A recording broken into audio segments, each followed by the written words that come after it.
Okay, so design DFA that contain all the string ending with A, ending with A रे. So accept हुने स्ट्रिङहरु एक दुईटा लेखौँ न के A accept हुन्छ त of course accept हुन्छ किनकि A end with A भइरहेछ है. A of course A of course AB no but ABA of course accept हुन्छ बस end with A हुनु पर्यो. ABBA हुन्छ है. नहुने एक दुईटा लेखौँ जस्तै कि AB स्ट्रिङ एक्सेप्ट हुन्छ त हुँदैन, B स्ट्रिङ एक्सेप्ट हुन्छ हुँदैन, ABA हुन्छ तर लास्टमा B भयो पनि हुँदैन है. सो सिम्पल फन्डा के हो भने पहिला चाहिँ यो सानो स्ट्रिङको लागि बनाइहालौँ. यो मेरो स्टार्टिङ स्टेट भएको अनि त्यसपछि यो ए आएपछि मेरो के हुन्छ फाइनल स्टेटमा जान्छ है. यो चाहिँ तपाईँको बेसिक फिगर हुन्छ. अब यसमा बल्ल दिमाग चाहिँ लगाउनुपर्छ हैन.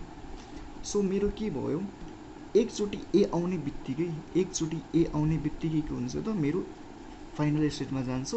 त्यसपछि जति पनि ए आओस् त्यो फाइनल स्टेटमा रहिरहन्छ है. एउटा ए आएपछि फाइनल स्टेटमा गयो, अर्को ए आयो भने के फाइनल स्टेटमा जान्छ कि जाँदैन? अफकोर्स फाइनल स्टेटमा रहिरहन्छ. त्यसले मैले लुप लगाइदिएँ. यो आयो त्यसपछि एउटा एले एक्सेप्ट भएको है. अर्को ए आयो भने कहाँ राख्ने त फाइनल स्टेटमा हो, त्यसैले मैले लुप लगाइदिएँ. अर्को आयो भने फाइनल स्टेटमा लुप लगाइदिएँ है. तर अब चाहिँ ए आयो रे है. अब बी आयो भने के गर्ने? बी आयो भने के त्यसलाई फाइनल स्टेटमा राख्ने त होइन. त्यसलाई चाहिँ अब तीनटा अप्सन छ. कि त फाइनल स्टेटमा राख्ने, अफकोर्स नराख्ने, कि त म के गर्छु सीमा सी राखिदिन्छु, मतलब ट्र्याप स्टेटमा राखिदिन्छु. अब त्यो राख्दा चाहिँ के घाटा लाग्छ कि ल बी पछि फेरि ए आयो भने यसलाई त एक्सेप्ट गराउनु पर्ने थियो. तर ट्र्याप स्टेटमा राखिदिएपछि त त्यहाँबाट उम्किनै पाउँदैन नि हैन.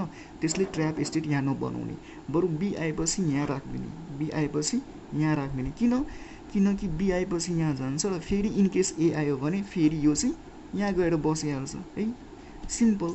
अब चाहिँ गइगयो त ए आयो, ए को लागि यहाँ गयो, बी गयो, बी को लागि यहाँ गयो है. अर्को बी आयो भने के गर्दिने त यहाँबाट कि त सिम्पल अप्सन कि त यहाँबाट ट्र्याप एसेटमा राखिदिने है. तर ट्र्याप एसेटमा राख्यो भने चाहिँ के हुन्छ घाटा त, मतलब बी पछि पनि ए आउन मिल्छ नि हैन. तर ए आयो भने पछि मैले त फेरि त्यसलाई फाइनल स्टेटमा ल्याउनु पर्ने हुन्छ. र ट्र्याप स्टेटमा लगिदिएपछि त त्यहाँबाट फाइनल स्टेटमा जाने कुरै भएन. त्यसले म चाहिँ के गर्छु त बी जति आओस् त्यसलाई चाहिँ यो स्टार्टिङ स्टेटमा राख्ने है. र ए आयो भने यसलाई चाहिँ के गरिदिने त फाइनल स्टेटमा फुत्काइदिने है. अब लगभग कम्प्लिट भयो कि भएन त्यो चाहिँ हेर्न कसरी थाहा पाउने त. ए प्रत्येक स्टेटबाट जस्तै कि ए स्टेटबाट ए यहाँ गएको छ, बी कहाँ गएको छ त बी यहीँ गएको छ. ल यहाँबाट एबीको कहानी सकियो.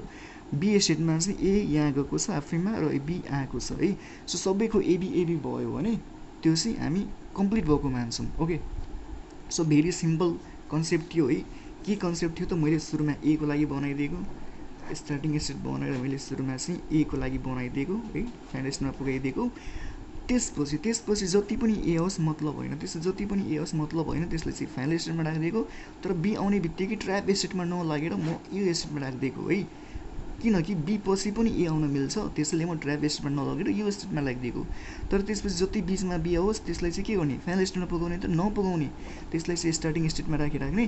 तर ए आएपछि फेरि फाइनल स्टेटमा लगेर पुगाइदिने. Very simple. Okay.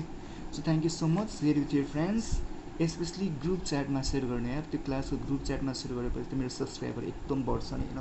Thank you so much है.